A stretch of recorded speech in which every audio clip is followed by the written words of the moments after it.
আসসালামু আলাইকুম, welcome back to Razia family blog GK. আশা করি সবাই ভালো আছেন, সুস্থ আছেন। আলহামদুলিল্লাহ আমিও মোটামুটি ভালো আছি।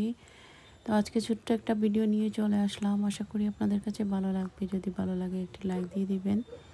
তো আপনারা দেখতে পাচ্ছেন আমি বেকটন ফুড বাজার চলে এসেছি।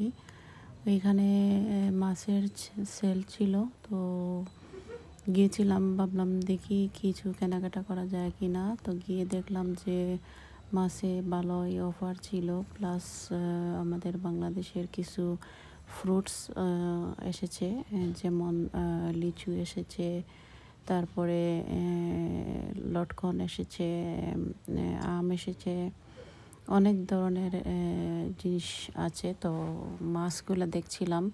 তো মাছ নিলে অনেকক্ষণ কিউতে দাঁড়িয়ে মাছ কাটাতে হবে, সেই জন্য মাছ নিলাম না। আর মাছ আছে আমার ফ্রিজে, তাই আর মাছ নিলাম না, কিছু ফ্রুটস নিলাম। তো বাংলাদেশের ম্যাঙ্গো, এখানে হিমসাগর, তারপরে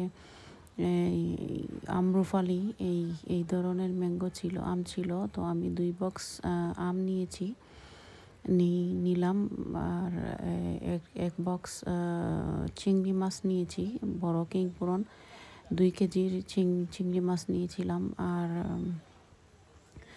লটকন নিয়েছি 1 প্যাকেট, আর লিচু নিয়েছি বাংলাদেশের। আর এখানে আপনারা দেখতে পাচ্ছেন স্ট্রবেরিগুলা অনেক সুন্দর। তো স্ট্রবেরিও আমি আগের দিন মরিসন থেকে নিয়ে আসছি, সেজন্য নিলাম না। তো লটকন নেওয়া হয়েছে। আর জাম ছিল তাদের কাছে, তো জাম 1 বক্স 10 পাউন্ড। তো আমি একা খাবো দেখে নিলাম না, কারণ বাচ্চারা এগুলো খায় না, পছন্দ করে না।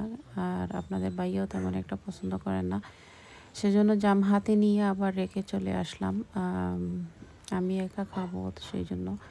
তো এখানে আপনারা দেখতে পাচ্ছেন হিমসাগর আর আম্রফালি ম্যাঙ্গো। তো এই ছিল আমার আজকের ভিডিও। কেমন হয়েছে অবশ্যই কমেন্ট করে জানাবেন।